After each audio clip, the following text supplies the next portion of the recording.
안녕하세요. 삶의 지혜와 깊은 울림을 나누는 시간입니다. 오늘 우리가 함께 나눌 이야기가 당신의 마음에 평안과 새로운 힘을 주기를 소망합니다. 만일 이 이야기가 당신의 마음에 깊은 울림을 준다면 잠시 시간을 내어 구독과 좋아요를 통해 이 은혜를 더 많은 이들과 나눠주세요. 당신의 작은 손길이 누군가에게는 큰 위로와 희망이 될 수 있습니다. 당신과 당신의 가정에 하나님의 축복이 가득하기를 기도합니다. 우리 인생에는 누구나 감당하기 힘든 무게를 짊어지고 씨름해야 하는 순간이 찾아옵니다. 때로는 그 무게가 너무나도 버거워 주저앉고 싶고, 때로는 끝이 보이지 않는 기다림에 지쳐 모든 것을 포기하고 싶을 때도 있습니다. 오늘 우리는 성경 속 한 이야기, 마태복음 26장의 한 장면으로 들어가 보려 합니다. 인류의 역사를 바꾼 가장 고독하고 치열했던 밤의 기록, 바로 겟세마네 동산에서의 이야기입니다. 오늘 우리가 나눌 이야기의 주제는 바로 무게와의 씨름입니다. 여기서 말하는 무게에는 두 가지 중요한 의미가 있습니다. 하나는 우리 어깨를 짓누르는 삶의 버거운 무게이고, 다른 하나는 하나님의 약속이 이루어지기를 기다리는 인내의 시간, 바로 기다림의 무게입니다. 마태복음 26장 36절은 이렇게 시작합니다. 이에 예수께서 제자들과 함께 겟세마네라 하는 곳에 이르러 제자들에게 이르시되 내가 저기 가서 기도할 동안에 너희는 여기 앉아 있으라 하시고, 예수님은 베드로와 세베대의 두 아들을 데리고 가시며 깊은 슬픔과 고민에 빠지기 시작하셨습니다. 그리고 말씀하십니다. 내 마음이 매우 고민하여 죽게 되었으니 너희는 여기 머물러 나와 함께 깨어 있으라. 조금 더 나아가 얼굴을 땅에 대고 엎드려 기도하십니다. 내 아버지여, 만일 할 만하시거든 이 잔을 내게서 지나가게 하옵소서. 그러나 나의 원대로 마시옵고 아버지의 원대로 하옵소서. 기도를 마치고 돌아와 보니 제자들은 잠들어 있었습니다. 예수님은 베드로에게 말씀하십니다. 너희가 나와 함께 한 시간도 이렇게 깨어 있을 수 없더냐? 시험에 들지 않게 깨어 기도하라. 마음에는 원이로되 육신이 약하도다. 예수님은 다시 나아가 두 번째로 기도하셨고, 또다시 돌아왔을 때 제자들은 여전히 깊은 잠에 빠져 있었습니다. 그들의 눈이 피곤함에 겨워 있었기 때문입니다. 세 번째 같은 말씀으로 기도하신 후 마침내 제자들에게 오셔서 말씀하십니다. 이제는 자고 쉬라. 보라, 때가 가까이 왔으니 인자가 죄인의 손에 팔리느니라. 일어나라, 함께 가자. 보라, 나를 파는 자가 가까이 왔느니라. 오늘 우리는 이 짧은 본문을 통해 우리 삶의 가장 어두운 밤을 어떻게 통과해야 하는지에 대한 깊은 통찰을 얻고자 합니다. 이 시간, 세상의 소음은 잠시 내려놓고 당신을 짓누르고 있는 그 무게의 정체는 무엇인지, 그리고 그 끝없는 기다림 속에서 무엇을 해야 하는지 함께 묵상해 보았으면 합니다.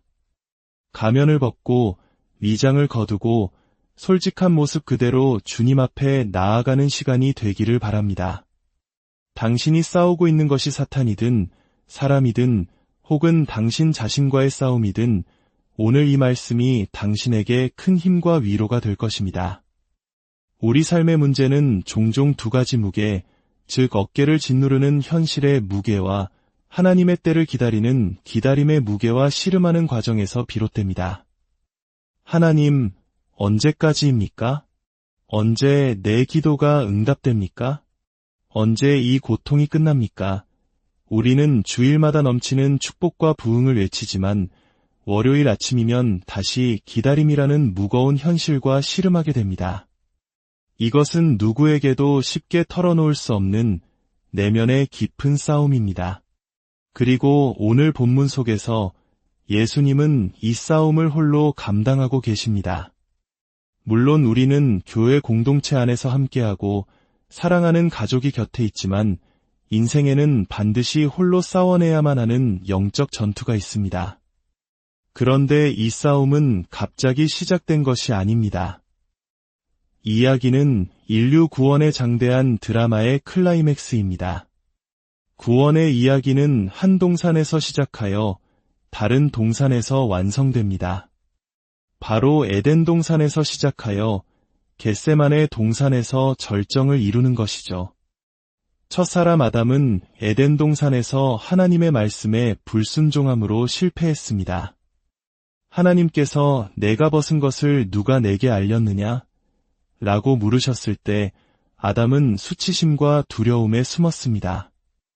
이 질문은 오늘날 우리에게도 동일하게 들려옵니다. 너는 할 수 없어 라고 말한 것이 누구냐? 너는 너무 늙었어 라고 속삭인 목소리는 어디서 왔느냐? 너는 사랑받을 자격이 없어 라고 정죄한 것은 누구의 말이냐? 우리의 문제는 종종 하나님의 음성이 아닌 잘못된 음성을 듣는 데서 시작됩니다. 그때 하나님은 짐승을 잡아 그 가죽으로 아담과 하와의 부끄러움을 덮어주셨습니다. 한 생명의 피를 통해 그들의 실수를 가려주신 것입니다.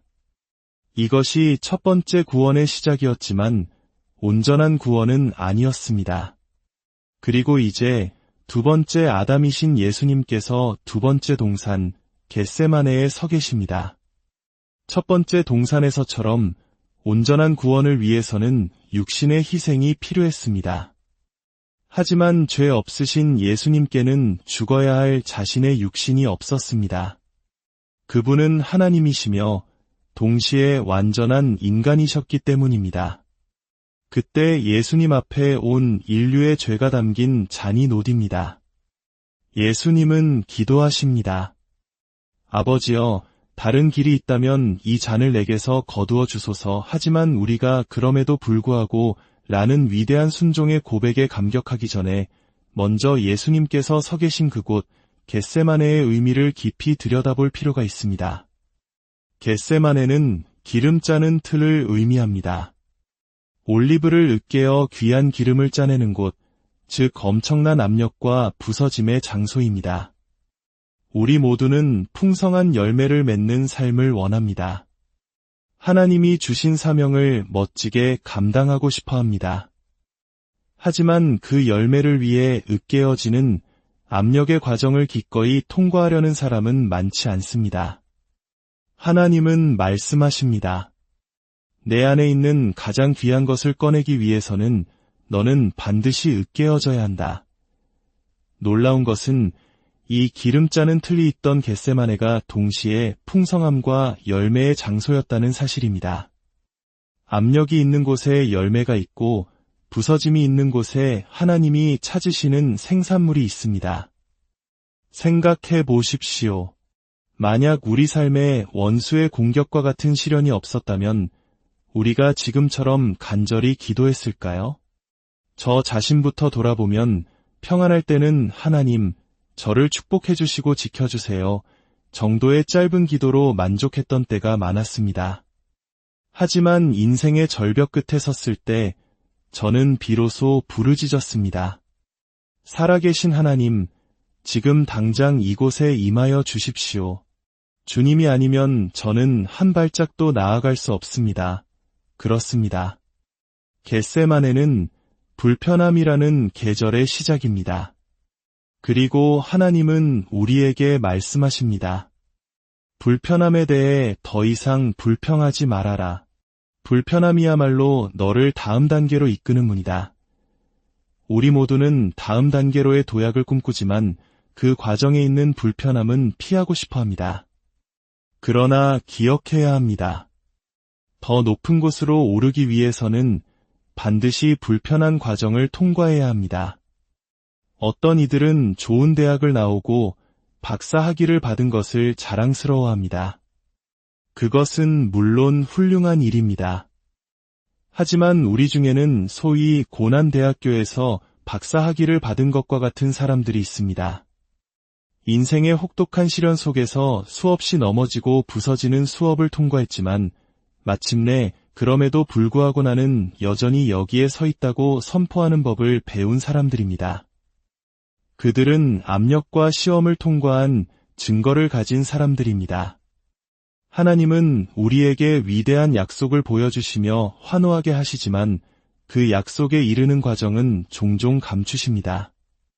왜냐하면 만약 그 험난한 과정을 미리 다 보여주신다면 우리 중 누구도 그 약속을 향해 선뜻 나서지 못할 것이기 때문입니다. 하나님은 마치 영화의 2분짜리 예고편처럼 우리 삶의 가장 영광스러운 장면을 보여주시며 내가 너와 함께 하겠다고 말씀하십니다. 그러면 우리는 주님, 저를 보내소서, 제가 가겠습니다. 라고 외칩니다. 하지만 그 예고편에는 겟세마네 동산에 으깨어지는 고통은 포함되어 있지 않습니다. 그런데 오늘 본문에는 으깨어지는 고통보다 더 중요한 교훈이 숨어 있습니다. 36절에서 예수님은 제자들에게 여기 앉아 있으라고 말씀하십니다. 이것은 매우 중요한 지점입니다. 다음 단계로 나아가기 전 우리는 반드시 자신의 지지 기반을 재정비해야 합니다. 모든 사람을 똑같이 대해서는 안 됩니다. 당신이 앞으로 나아갈 여정에 누가 동행할 수 있고 누가 어디까지 함께 갈 수 있는지 분별해야 합니다. 최후의 만찬에는 12제자가 함께 있었습니다. 예수님은 유다에게 내가 할 일을 하라고 보내십니다. 이제 11명이 남았습니다. 예수님은 그들과 함께 겟세마네로 가십니다. 그리고 그중 8명에게 말씀하십니다. 너희는 여기 앉아 있으라. 그들에게 주어진 사명은 오직 앉아 있는 것이었습니다. 때로는 그저 잠잠히 제자리를 지키는 것이 가장 중요하고 기름 부음 받은 사명일 수 있습니다. 다른 사람들이 중요해 보이는 일을 한다고 해서 조급해할 필요가 없습니다. 하나님께서 여기 앉아 있으라고 명하셨다면 그 자리에 순종하며 앉아 있는 것이 우리의 가장 큰 사명입니다. 더 중요한 것은 예수님께서 내가 저기 가서 기도할 동안에 라고 말씀하신 부분입니다. 내가 갈 동안에 이 말은 즉 너희의 사명은 나와 함께 다음 장소로 가는 것이 아니라 지난 계절의 임무를 완수하고 내가 돌아올 때까지 여기 머무는 것이다 라는 의미입니다. 만약 누군가가 당신의 다음 여정에 함께하지 못한다고 해서 분노하거나 서운해한다면 그 사람의 동기를 의심해봐야 합니다. 그가 진정으로 당신을 위하는 것인지 아니면 당신을 통해 무언가를 얻으려는 것인지 말입니다. 예수님은 다음 단계인 동산으로 들어가시기 전에 함께 갈 수 없는 사람들을 걸러내는 가지치기를 하셨습니다. 그리고 베드로와 야고보, 요한, 단 3사람만을 데리고 더 깊은 곳으로 들어가십니다. 이 3사람일까요? 다음 구절에 그 답이 있습니다. 심히 놀라시며 슬퍼하사 내 마음이 심히 고민하여 죽게 되었으니 예수님은 자신의 가장 깊은 고뇌와 슬픔, 연약함을 드러내십니다. 이것은 아무에게나 보여줄 수 있는 모습이 아닙니다.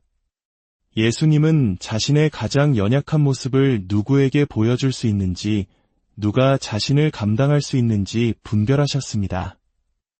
모든 사람이 우리의 깊은 슬픔과 무거움을 감당할 수 있는 것은 아니기 때문입니다. 우리 중 많은 이들이 자신의 연약함을 감당하지 못할 사람들에게 속마음을 털어놓았다가 깊은 상처를 입은 경험이 있을 것입니다. 전쟁 중에 아이를 안고 도망치던 유모가 아이를 떨어뜨려 그 아이가 평생 장애를 안고 살게 된 것처럼 우리를 붙들어 주어야 할 사람이 가장 위태로운 순간에 우리를 놓아버릴 때 그 상처는 평생의 트라우마로 남게 됩니다. 예수님은 오직 베드로, 야고보, 요한에게만 자신의 무거움을 털어놓으셨습니다. 그러나 곧 그들조차도 자신의 고통을 온전히 감당할 수 없음을 깨닫습니다. 그래서 말씀하십니다. 여기 머물러 나와 함께 깨어있으라. 깨어있으라는 것은 정신을 차리고 주의를 기울이라는 뜻입니다. 무엇에 주의를 기울여야 할까요? 바로 다음 구절에 나옵니다. 조금 나아가사 예수님은 지금 우리에게 보여주고 계십니다. 눈물을 흘릴지언정 걸음을 멈추지는 말아라. 감정에 휩싸일 수는 있지만 움직임을 멈춰서는 안 된다. 아무리 힘들고 고통스러워도 우리의 발걸음은 믿음으로 계속 나아가야 합니다. 예수님은 제자들과 거리를 두셨습니다. 때로는 사랑하는 사람들과도 거리를 두어야 할 때가 있습니다. 그들이 나의 다음 여정을 감당할 수 없을 때 우리는 홀로 주님 앞에 나아가야 합니다. 그리고 예수님은 얼굴을 땅에 대고 기도하셨습니다. 그렇습니다. 고난의 시간에는 기도가 반드시 필요합니다. 목사님, 제가 지금 무엇을 해야 할지 모르겠습니다. 그럴 때는 기도하십시오. 기도 속에서 해답을 얻게 될 것입니다. 예수님은 내 아버지여 라고 부르짖으십니다. 이것은 관계의 기도입니다. 그리고 이 잔을 내게서 지나가게 하옵소서라고 간구합니다. 예수님은 그 잔을 스스로 던져버리지 못하셨을까요? 그 잔이 무엇이기에 아버지의 도움이 필요했을까요? 여기에 중요한 진리가 있습니다. 사람들은 부르심은 원하지만 그 부르심에 따라오는 잔은 원하지 않습니다. 그러나 잔은 부르심과 함께 옵니다. 하나를 받으면 다른 하나도 받아야 합니다. 기름 부음 받은 삶과 성가신 일들은 함께 오고 신실함과 좌절감은 동전의 양면과 같습니다. 잔은 우리의 운명 자체가 아니라 우리를 하나님의 임재 앞으로 밀어넣는 차량과도 같습니다. 그리고 마침내 위대한 고백이 터져 나옵니다. 그러나 나의 원대로 마시옵고 아버지의 원대로 하옵소서. 우리는 이 고백을 그럼에도 불구하고 라고 부릅니다. 이 기도에는 놀라운 믿음의 교류가 담겨 있습니다. 예수님은 아버지, 저는 당신이 이 잔을 옮기실 능력이 있음을 믿습니다. 라고 고백하신 것입니다. 동시에 하나님 아버지는 아들아, 나는 내가 이 잔을 감당할 능력이 있음을 믿는다. 라고 응답하신 것입니다. 하나님께서 당신의 삶에서 고난의 잔을 옮겨주시지 않는다면 그것은 당신을 버려서가 아니라 당신이 그것을 감당할 수 있다고 믿으시기 때문입니다. 당신이 지금 이 자리에 여전히 살아 숨쉬고 있다는 사실이 바로 당신이 그것을 감당할 수 있다는 가장 강력한 증거입니다. 예수님이 돌아왔을 때 제자들은 잠들어 있었습니다. 예수님은 다른 제자들이 아닌 베드로를 깨우십니다. 유독 베드로였을까요? 그것은 하나님께서 베드로에게 더 큰 기대를 갖고 계셨기 때문입니다. 하나님께서 유독 당신에게만 엄격하게 대하신다고 느낀 적이 있습니까? 다른 사람들은 다 괜찮은 것 같은데 왜 나에게만 이러시나 원망한 적이 있습니까? 그것은 하나님께서 당신을 향한 특별한 기대를 갖고 계시기 때문입니다. 예수님은 베드로에게 내가 1시간도 깨어 있을 수 없더냐? 라고 물으십니다. 이것은 그가 그럴 능력이 있었음을 전제하는 질문입니다. 시험에 들지 않게 깨어 기도하라. 마음에는 원이로되 육신이 약하도다. 이것은 우리의 영원한 딜레마입니다. 우리의 영은 하나님을 원하지만 우리의 육신은 안락함과 잠을 원합니다. 이것이 바로 우리가 싸워야 할 내면의 전쟁입니다. 마태복음 4장에서 예수님은 마귀와 싸우셨습니다. 그러나 마태복음 26장에서 예수님은 자기 자신과 싸우고 계십니다. 마귀와 싸우는 것은 오히려 쉬울 수 있습니다. 찬양하고 기도하며 대적하면 됩니다. 하지만 가장 큰 적은 바로 내 안에 나 자신일 때 그 싸움은 훨씬 더 힘겹습니다. 스스로에게 일어나라, 스스로에게 희생하라고 명령하는 것만큼 어려운 일은 없습니다. 예수님은 이 고통스러운 기도를 한 번이 아니라 3번이나 반복하셨습니다. 하나님의 아들이신 그분조차도 한 번의 기도로 모든 싸움을 끝내지 않으셨다면 하물며 연약한 우리가 어떻게 한두 번의 기도로 완전한 승리를 기대할 수 있겠습니까? 우리는 넘어지고 또 넘어집니다. 하나님, 이번 한 번만 저를 건져주시면 다시는 죄를 짓지 않겠습니다. 라고 수없이 다짐하지만 또다시 같은 실수를 반복하는 것이 우리의 모습입니다.